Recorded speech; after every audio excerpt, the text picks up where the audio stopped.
BC 587년 경이죠. 유대인들은 바벨론의 포로가 됩니다. 패망을 하죠. 예루살렘이 멸망하면서 남왕국 유다까지, 북왕국 이스라엘은 진작 멸망했고 남왕국 유다까지 완전히 이제 멸망을 하게 됩니다. 아주 처절하죠.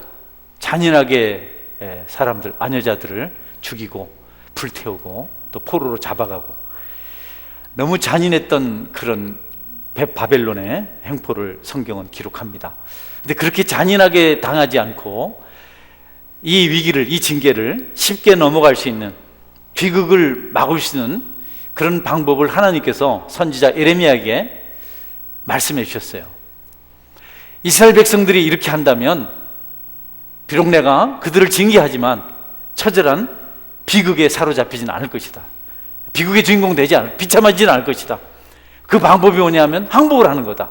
그래서 예레미야가 참 힘들죠. 왕을 찾아가서 여호야김이나 또 시드기야 왕 시대에 항복해야 됩니다. 하나님의 방법은 항복입니다. 그래야 우리가 재앙 수준의 어려움을 겪지 않습니다. 항복하면 우리가 포로도 되지 않고 잔인하게 그들에게 밟히지도 않습니다. 선지자의 말을 왕이 들을 만한데 오히려 그 말이 싫어서 성경을, 두루마리 예레미야 성경을 찢고 또 불태우고, 그리고 시위대들에 가두고 물 없는 웅덩이에 빠뜨리기도 하고 감옥에 가두기도 합니다. 여기 옆에서 거짓 선지자들이 매국노다, 하나님이 우리 편인데, 하나님 믿으면 다 되는데 왜 그런 식으로 처리하냐, 싸워야 된다, 우리가 그럴 수는 없다, 이렇게 자꾸 왕들을 부추겨요. 그러니까 왕이 그 말을 좋게 여기고 바벨론과 맞섰다가 그야말로 괘씸죄로 말미암아 아주 처절하게 잔인하게 짓밟힙니다.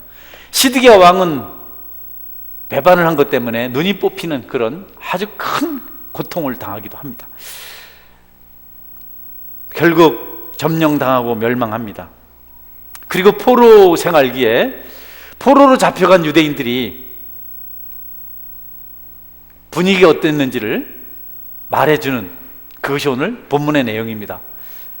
포로들이 바벨론에 가서 포로 생활을 하는데, 노예 생활을 하는데, 어느 날 바벨론 그발강가 긴 강둑에 포로들이 쭉 일을 하다가 쉬고 있을 때 바벨론 관리들이 유대인들에게 말하는 겁니다. 너희들이 수금을 그렇게 버드나무에 걸어놓고 있지 말고 이런 때 우리를 위해서 한번 너희들이 부르는 하나님을 위한 노래를 좀 연주해봐라, 한번 한 곡만 좀 불러봐라, 그렇게 부탁을 합니다.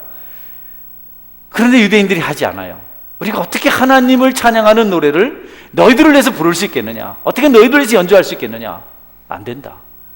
우리가 예루살렘을 잊는다면, 예루살렘을 잊어버리게 된다면 차라리 우리의 오른손이 악기를 연주하는 재주를 잃어버리겠다. 그러니까 예루살렘 우리가 못 잊는다. 예루살렘을 기억하는 한 우리는 절대로 하나님을 위한 노래를 너희들을 위해서 어떤 어려움이 찾아도 연주하지 않겠다. 예루살렘을 향한 즐거움보다 더 큰 즐거움이 우리에게 있다면 우리의 입술이 차라리 천장에 붙어서 굳어지길 원한다, 이렇게 말을 합니다. 그러니까 하나님을 향한 섬김을 그들이 하는 것에 대해서 방해를 받으면 죽을지라도 그걸 안 하겠다. 바벨론에서는 절대로 우리가 그 노래를 연주할 수 없다, 부를 수 없다, 바벨론을 칭송할 수 없다, 이렇게 말을 합니다. 본문 내용이죠. 어떤 신학자는 이것에 대해서 오늘날의 교회 모습이 아닐까, 성도들은 교회에 오는데 감동이 없다, 섬기려고 하지 않는다, 헌신할 생각을 하지 않는다, 오지만 그냥 왔다 돌아간다, 그들은 헌금할 마음이 없다, 그들은 기쁨으로 봉사할 마음이 없다. 누구의 문제일까? 교회 문제일까? 아니면 성도들이 완악해졌을까? 그 신학자는 교회 문제라고 말을 합니다. 이런 교회에 내가, 이런 식으로 부흥을 말하는 교회에 내가 무엇을 하겠는가? 그래서 그들이 힘을 쏟지 않고 희생하지 않고 봉사하지 않고, 그리고 그들은 교회를 위해서 헌금을 하지 않는다. 극단적인 얘기죠. 그런 말을 하는 것. 그런 부분도 없지 않아 있다. 인정을 하죠. 설교자들은 헌신을 요구하지만 움직이지 않습니다. 그래서 더 큰 소리로 설교하지만 오히려 강단은 메말라 갑니다. 서로 더 지치고 힘이 빠집니다. 교리는 있지만 은혜가 없고, 설교는 있지만 형식은 있지만 불은 없는, 교회 종탑은 첨탑은 날마다 더 높아가지만 실제로 거룩함을 사모하는 성도의 열정은 점점 식어가고, 교회를 다닌다고는 하지만 거룩한 모양만 있고 경건의 모양만 있고 실제로 능력은 없는 것, 삶을 살아내는 힘은 없는 것. 도대체 왜 그럴까? 무엇이 교회를 이렇게 만들까? 바벨론을 위해서는 찬양할 수 없다. 너희들 위해서는 내가 수금을 연주할 수 없다. 차라리 내 오른손에 제주를 굳어서 있는 것이 낫지. 그럴 수 없다 라고 하는 것처럼 성도들은 그들의 중심을 교회와 함께 하나님께 드리기를 망설이고 있다. 무엇 때문에 그럴까? 성경은 그 이유가 여러 예를 들어서 교회 속에 기도가 없기 때문이다 라고 결론을 내립니다. 힘을 잃게 만드는 것, 설교가 능력이 나타나지 않는 것, 변화를 주도하지 못하는 것, 이 배경에는 보좌를 움직이는 기도가 없기 때문이다 라고 이렇게 말씀하고 있습니다. 큰 목소리로 외치지만, 땀을 흘리는 열정도 있지만, 헌신도 있지만 그 배경에 기도가 없기 때문에 능력이 나타나지 않는다는 겁니다. 아주 절실한 이야기죠. 너무 가슴 아프고 뼈 아픈 그런 신학자의 이야기라고 생각이 됩니다. 실제로 갈멜산에 있었던 영적 전투를 잘 압니다.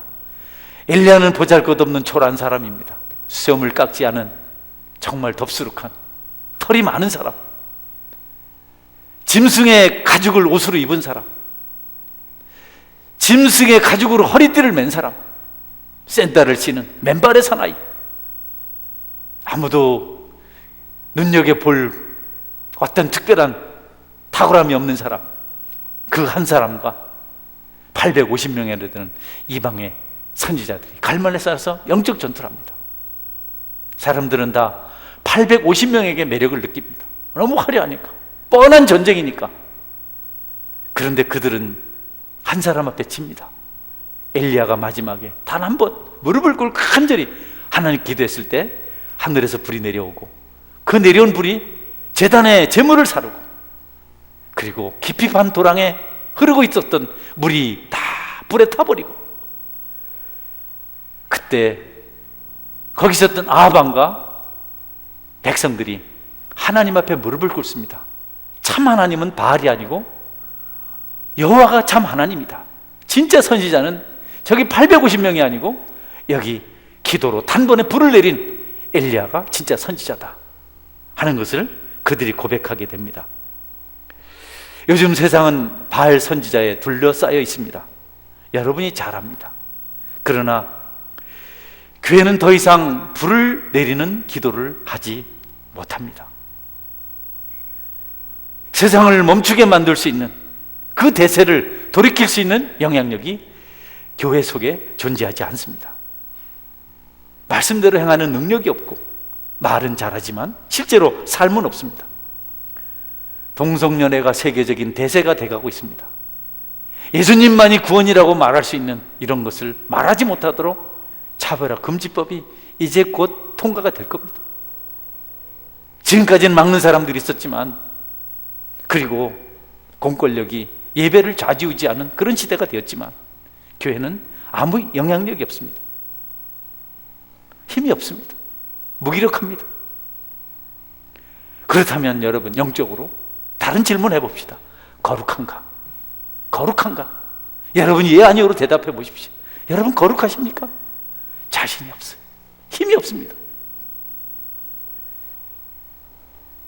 하나님을 향한 전적인 헌신이 있는가? 말씀대로 살고 있는가? 육신의 약함, 허물과 죄로 인해서 애통함을 가지고 있는가? 우리 같은 죄인들을 내 십자가에 죽으신 그 주님을 묵상하며 눈물을 흘리며 기도하는, 감사하는 영성이 있는가? 그 감격 때문에, 감사 때문에 눈물을 흘린 적이 있는가? 교만한 악을 행하면서도 찔림이 없고 부끄러워할 줄 모르는 화인 맞은 양심, 굳어진 양심 그대로 살아가고 있진 않는가? 그러면서도 전혀 부담이 없이 떳떳하게 하나님 앞에 나와서 예배드리는 우리의 모습은 아닌가? 어젯밤 늦게까지 술을 마시고 흥청거리다가 하나님을 찬양한다고 우리가 그 입술로 혹시 하나님 앞에 불충을 범하고 있지는 않는가? 여러분, 나는 그리스도인이 맞는가? 실제로 맞는가? 더러운 일을 탐하지는 않는가? 물질에 눈이 멀진 않았는가? 스스로 돌아볼 필요가 반드시 있습니다. 오늘 새벽에 또 다른 유대인들의 타락상을 말씀하는 것을 묵상했습니다. 새벽 기도 시간에 이스라엘 백성들이 하나님 징계를 받아서 포로 생활을 하는데 포로로 잡혀가서도 똑같이 악을 행하는 겁니다. 그 정도 징계를 받았으면 두려워하고 경성해야 되는데 전혀 찔림이 없이, 그래서 이방인들이 에이, 유대인들이 믿는 하나님은 거짓이다, 하나님의 이름이 더럽혀진 겁니다. 아니, 하나님의 이름이 그냥 먹칠을 해버렸어요. 그래서 하나님께서 내가 나를 위해서 내가 너희들을 거룩하게 만들어주겠다, 너희들 구제불능이다, 근데 너희들을 그냥 두면 내 이름이 회복되지 않기 때문에 내가 너희들 속에 새 영을 부어줘서 너희들이 죄와 함께 할 수가 없고 너희들이 거룩해질 수 있도록 만들겠다. 그래서 도저히 불가능했던 유대인 포로들이 정신을 차리고 새로워진 것을 보면서, 야, 이스라엘 하나님은 정말 놀랍다, 내 이름이 다시 거룩함을 회복하게 되는 그 일을 내가 행하겠다라고 말씀하십니다. 죄인들을 버리지 않고 끝까지 책임져 주시는 하나님, 악한 그들을 변화시켜서 의롭게 만드신 하나님, 그가 이스라엘 하나님이 진짜 하나님이다 라는 것을 이방인에게 내가 너희들을 회복시킴으로 증거하겠다. 너희들이 사랑스러워서가 아니다, 내 이름을 해서 그렇게 하겠다. 뭐 문자적으로는 그렇지만 하나님 아니면 소망이 없는 것을 말씀하시기 위함이죠. 그래서 하나님께서 그 죄 짓는 백성들 속에 새 영을 부어주셔서 이전에 부딪히지 않던 부딪힘을 주신 겁니다. 전에는 전혀 부담이 없었던 죄를 이제는 지을 수가 없게 만들었어요. 속에 있는 새 영이 거절을 하는 겁니다. 여러분, 우리는 어떤가? 우리는 새 영을 가지고 있는가? 구습을 따라 살고 있지는 않는가? 교회는 오래 다녔지만, 지식은 있지만 무덤덤하게 죄인지 선인지 알지 못하고 살아오고 있지는 않는가? 예배하기 힘든 악재가 발생했습니다. 모여야 되는데 못 모입니다. 기도해야 되는데 기도를 못 해요. 아주 어렵습니다. 답답하죠. 교회는 여러 물리적인 방법을 선호합니다. 소독하기, 마스크 쓰기, 이런 계몽을 해야 됩니다. 거리 띄우기, 다른 건 없어요. 왜? 능력이 없으니까. 기도를 못하면서도 식사 안 하기, 이런 기가 막힌 운동을 합니다. 거기에 우리가 동조를 해야 됩니다. 나쁘다는 게 아니에요. 나쁘다는 게 아닙니다. 그런 것만 있고 정말 중요한 것은 없다는 겁니다. 기도하는 능력이 사라졌습니다. 하나님을 바라보는 모습이 없습니다. 기도하는 사람 이상해졌습니다. 골수가 돼버렸습니다. 고민하는 모습, 집중하는 모습 없습니다. 마스크를 사려고 줄을 서지만 기도하기 위해서 줄 서지 않습니다. 예배하려고 줄 서지 않습니다. 부담 주지 마세요. 코로나잖아요. 이게 우리가 가지고 있는 변명의 핑계입니다. 여러분 뭐라 하는 게 아닙니다. 현실을 얘기하는 겁니다. 너무 힘들어하지 마시고, 뭐 잘 듣는데 뭐 여러분 전혀 그런 거 안 부딪히잖아요. 그냥 들으시면 됩니다. 회개할 죄를 알고 있는가? 찔림은 있는가? 곁길로 가고 있는지는 깨닫고 있는가? 하는 돌아봄이 없다는 겁니다. 하나님은 난간 앞에서 하나님을 바라봄으로 하나님 살아계신 것을, 말씀하신 하나님을 세상에 나타내려고 하는데, 여러분, 이스라엘 전체가 바알을 섬길 때 그 바알 우상이 성전에도 세워졌습니다. 아합 왕시대 그렇게 했습니다. 방법이 없어요. 온통 바알 선지자, 바알 우상이 포에서 둘러싸고 있는데 교회는 연약한 겁니다.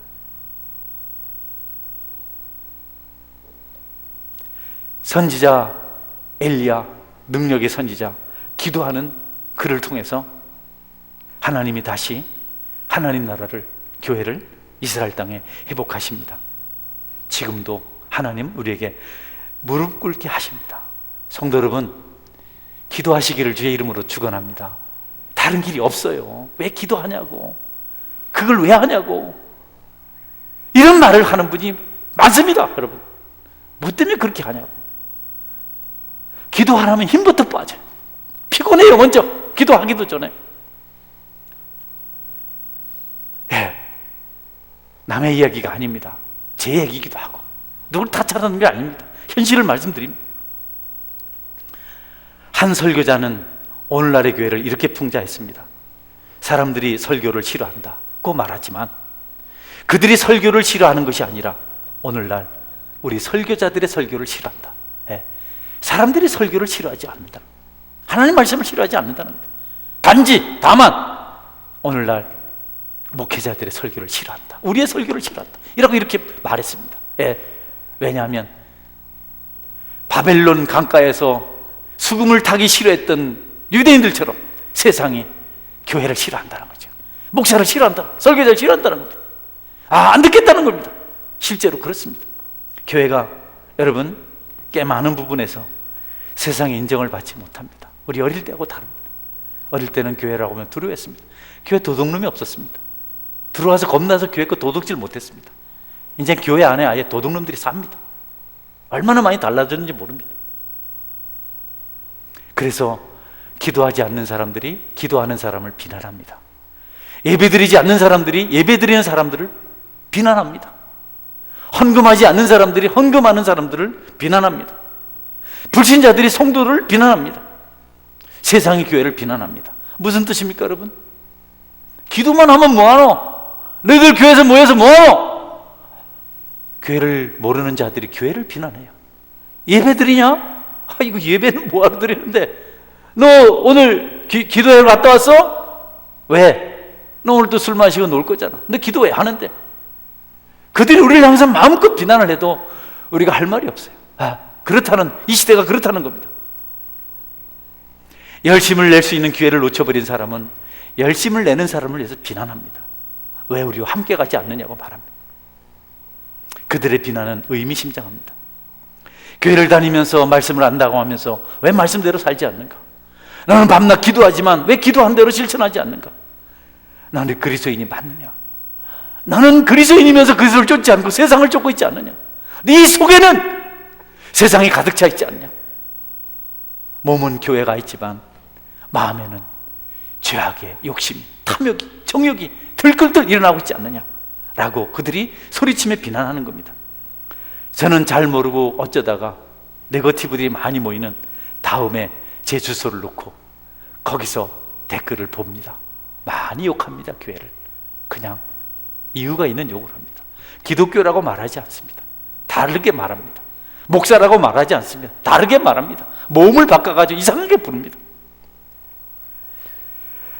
여러분, 그러나 그럼에도 불구하고 우리는 기도하지 않고 예배하지 않고 세상을 사는 사람들이 비난하는 그 소리를 듣지 말고 그들의 소리를 뒤로 하고 오히려 그들의 소리를 여러분이 교훈으로 삼아서 하나님 말씀을 듣기를 힘쓰는 은혜가 있기를 주의 이름으로 축원합니다. 할렐루야.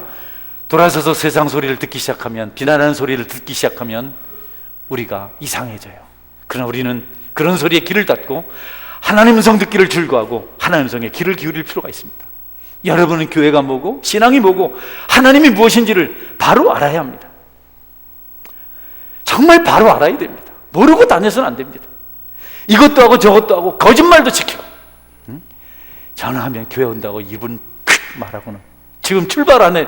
아직 안 왔네. 여러분, 교회는 그러면 안 되는 곳입니다. 교회는 그래도 되는 곳이 아닙니다. 그것을 지금 바벨론 포로에 잡혀간 자들이 우리에게 교훈하고 있습니다. 난 너희들을 위해서 연주하지 않겠다. 나는 이제 더 이상 교회를 통해서 소망을 보지 못한다 라고 세상은 말하고 있습니다.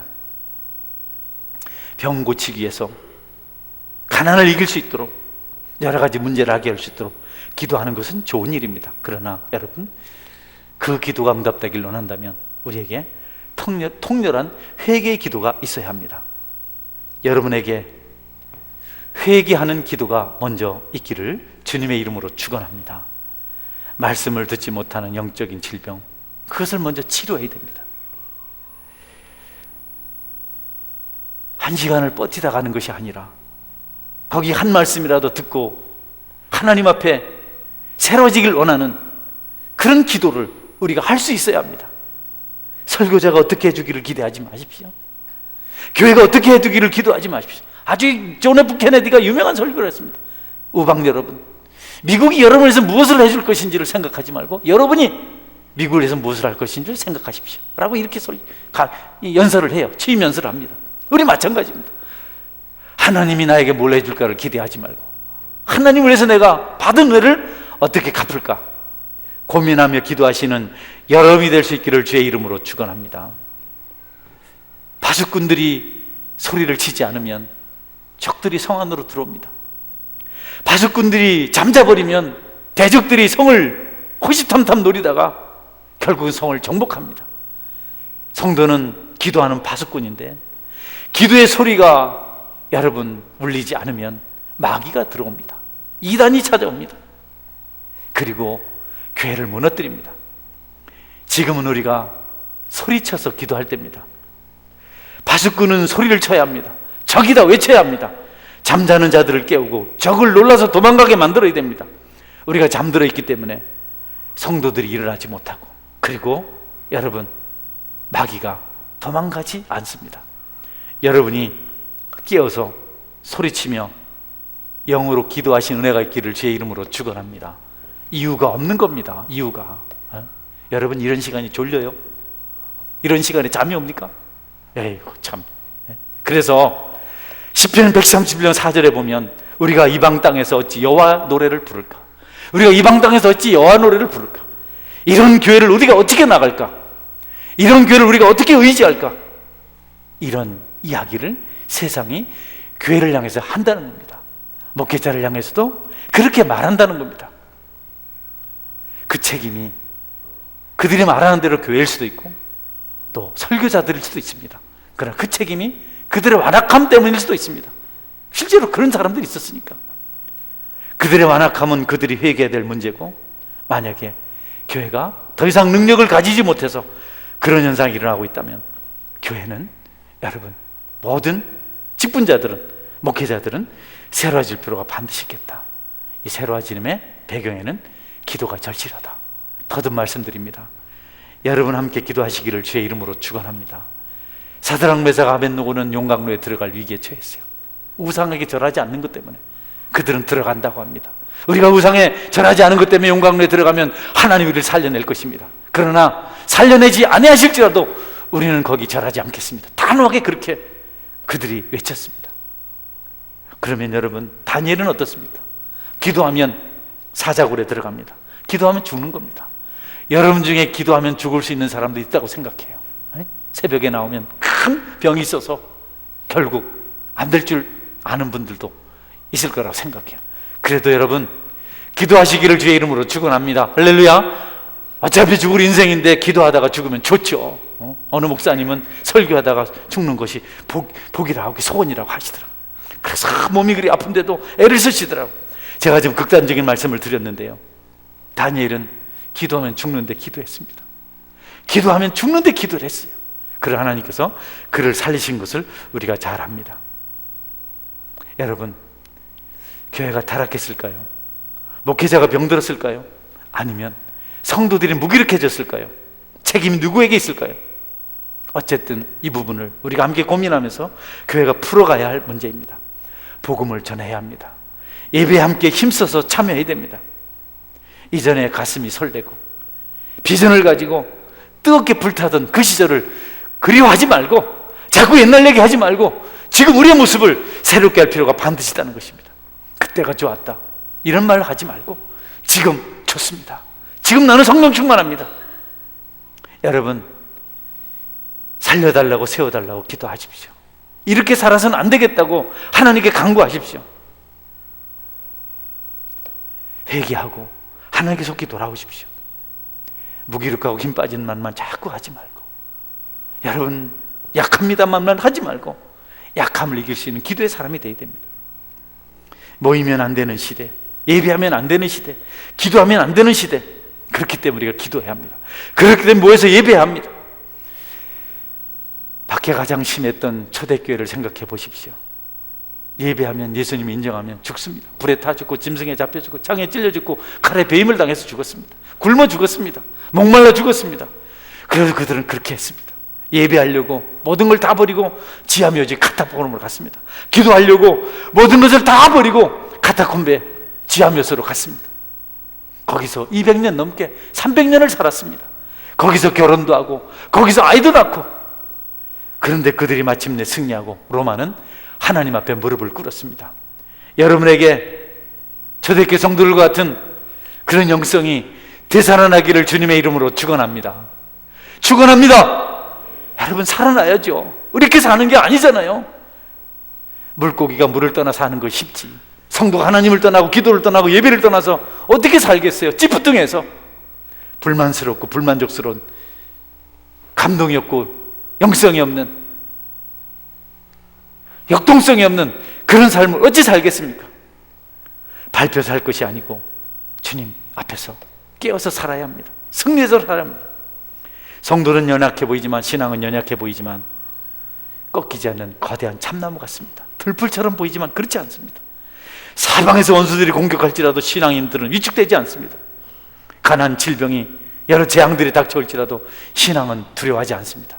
신앙은 성소를 향한, 성소를 떠난 하나님을 다시 돌아게 기도할 수 있고 간구한 그런 능력이 있습니다.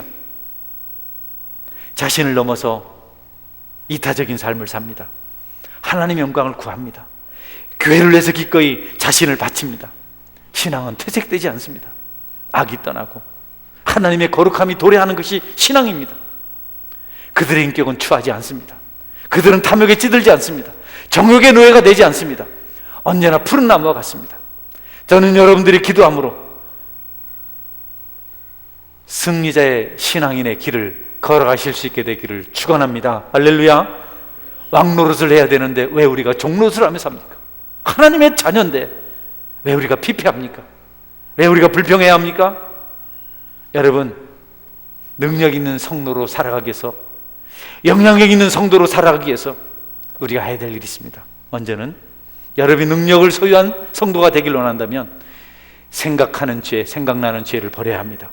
참는 것이 아닙니다. 성령 충만함으로 그들을 씻어내야 합니다. 죄를 회개하시기를 축원합니다. 할렐루야. 죄는 모든 악은 모양이라도 버려라. 그 이름도 부르지 말라.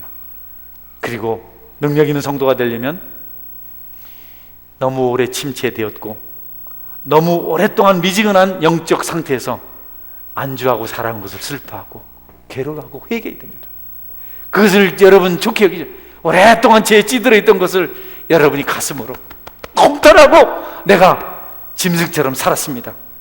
그것을 철저히 회개해야 됩니다. 이제부터는 새 삶을 살아가도록 기도하시는 애가 있기를 주님의 이름으로 축원합니다. 할렐루야. 그걸 여러분 당연히 여기지 마십시오. 날마다 끌려다니는 인생, 술에 끌려다니고 도박에 끌려다니고 음란한 죄에 끌려다니고 도박에 끌려다니고 여러 가지 취약한 죄에 게으름에 끌려다니고 불평과 원망에 끌려다니고, 그게 그리스도의 인생이 아닙니다.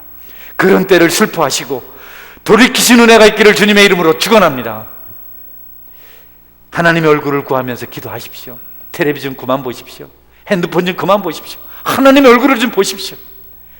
매일매일 주님의 얼굴을 보며 살아가십시오. 말씀으로 그분 얼굴을 보십시오. 기도로 그분의 얼굴을 보십시오. 제발 하나님을 여러분이 바라보시는, 하나님의 얼굴을 대면하는 그런 은혜가 있기를, 그래서 영적으로 씨름을 감당하는 여러분의 영성이 있기를 주님의 이름으로 축원합니다. 할렐루야. 빨리 아야만을 크게 해야지 설교를 마치죠. 그러면 내가 말을 더 많이 하게 된다 그러잖아요. 여러분은 신앙으로 살아야 됩니다. 신념이 아닙니다. 물론 신념도 중요해요. 신념을 가진 콜럼버스는 마침내 신대륙을 발견했습니다. 신념을 가진 카르타고의 명장 하니발은 알프스산을 넘어서 로마를 곤란하게 만들었습니다. 힘들게 만들었습니다. 거의 멸망시킬 뻔했습니다. 신념이 그렇습니다. 그러나 신념은 신앙보다 못합니다. 신앙은 신념보다 훨씬 강한 것입니다. 여러분이 신앙으로 살아가면 폭발적인 하나님의 역사가 일어납니다. 붕이 일어납니다. 믿음으로 살아야 됩니다. 사도행전 2장 43절에서 47절 말씀 읽고 말씀을 맺겠습니다. 우리 같이 한번 읽겠습니다. 일선 시작. 사람마다 두려워하는데 사도들로 말미암아 기사와 표적이 많이 나타나니 믿는 사람이 다 함께 있어 모든 물건을 서로 통용하고 또 재산과 소유를 팔아 각 사람의 필요를 따라 나눠주며 날마다 마음을 같이하여 성전에 모이기를 힘쓰고 집에서 떡을 떼며 기쁨과 순전한 마음으로 음식을 먹고 하나님을 찬미하며 또 온 백성에게 칭송을 받으니 주께서 구원받은 사람을 날마다 더하게 하시니라. 47절 말씀 한번 더 읽겠습니다. 하나님을 찬미하며 또 온 백성에게 칭송을 받으니 주께서 구원받는 사람을 날마다 더하게 하시니라. 네, 초대교회의 모습이었습니다. 하나님을 찬미하고 작게 교제를 하니까 온 세상이 교회를 칭송했습니다. 그런 날마다 믿는 사람의 수가 늘어났습니다. 우리가 기도하고 영성을 회복하고 거룩을 회복하고 능력 있는 삶을 살아가면 세상이 우리를 보고 칭찬하고 그들이 우리와 함께 예배하기를 줄로 갈 것입니다.